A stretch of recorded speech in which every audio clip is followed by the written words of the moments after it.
Stop. This will shake your soul. What I'm about to tell you today is not some conspiracy theory. This is history's most terrifying truth. Look, there's a dangerous pattern in history. A formula that has wiped out 3 great empires over the past 500 years.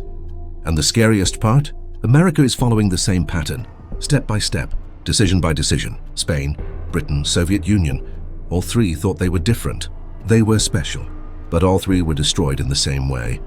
And today, America has already passed 5 stages of that 7-stage decline. Comment below, do you think this is possible? How does the fall of empires begin? Look, when an empire drowns, it doesn't start with war, not with an attack either. The real destruction begins with economic exhaustion. Think of a giant tree. From above, everything looks fine. But the roots are rotting from within. Everything appears normal. Currency is circulating. The military is winning battles. The government is making promises. But underneath the foundations are breaking. And then suddenly acceleration comes. Friends start doubting. Enemies start testing. Trade partners start looking for alternatives. And then your strength becomes your weakness. This isn't just theory. This happened to Spain, Britain, and the Soviet Union. And now it's America's turn. First empire, Spain, death drowning in gold. Let me take you to the 1500s. Columbus just discovered America. And Spain became the world's first global power. Just imagine, a reign of gold and silver. Every year, endless. 200 tons of silver in 1550, 400 tons by 1600. The whole world wanted Spanish silver. King Philip II had more wealth than any king in history. But listen, this is where the destruction begins. Stage 1, military overextension. Spain fought wars everywhere. Against the Ottoman Empire, against France, against England, in the Netherlands, in the Philippines. On 4 continents simultaneously. Cost? Half their income on military, and still not enough. Do you think this was sustainable? Stage 2, currency debasement. When money ran short, what did they do? What every drowning empire does. They started mixing copper into silver coins. First 50% copper, then 75%. Same face value, but real value, 0. By 1600, Spanish silver had no silver left. Merchants stopped accepting it. Inflation exploded. Stage 3, debt spiral.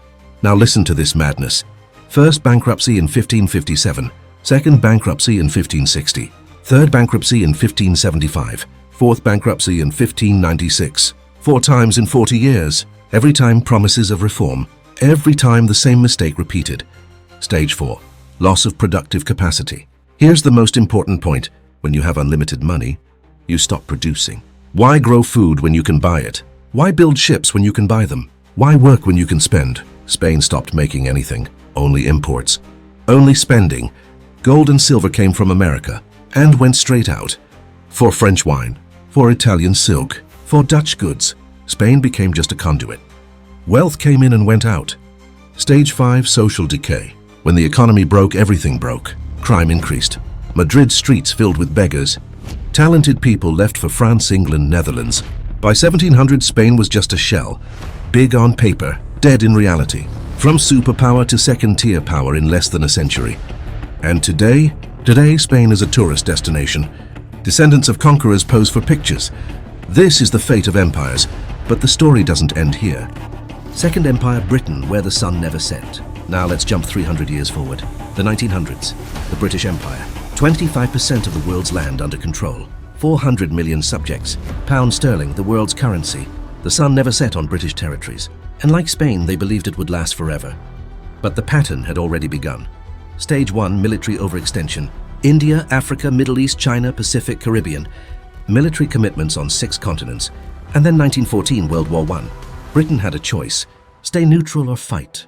They decided to fight. Cost? $1 trillion in today's money. Won the war. But the empire? The empire was finished. Stage 2, currency collapse. The pound was tied to gold.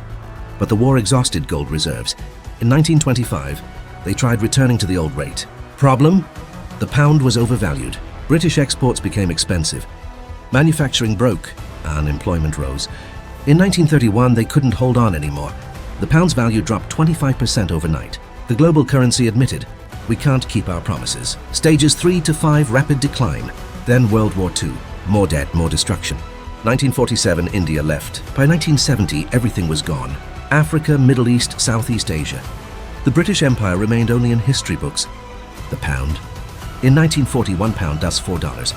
Today, £1 bore $127, from global currency to regional currency. Third Empire, Soviet Union. Death in 900 days. Now, the most recent example, after 1945, the Soviet Union was a superpower.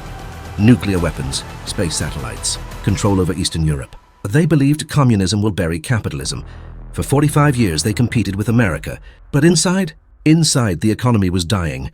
Rapid decline. Stage 1. Military spending, 15 to 20% of GDP. Afghanistan, Cuba, Syria, Vietnam, everywhere.